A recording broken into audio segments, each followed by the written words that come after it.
What's going on, everybody? This is James Harris with Southside Dents and Cosmetics. Today I'm going to show you how to answer one of the most common questions that you'll ever get from a dent technician. So the question they're going to ask you is if your glass is double pane, or they might call it laminated glass, or regular glass.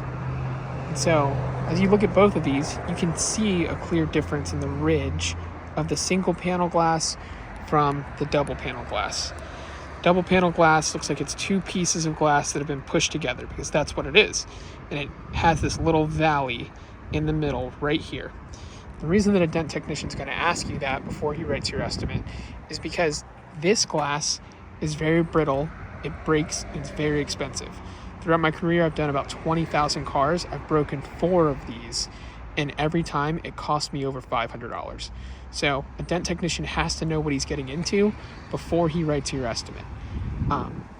This does come with an additional cost. Typically at Southside Dents and Cosmetics, we will take this glass out before we repair anything that's located on this door, just to ensure that we don't break something and cause you more damage. So thank you guys so much for watching. Have a good day.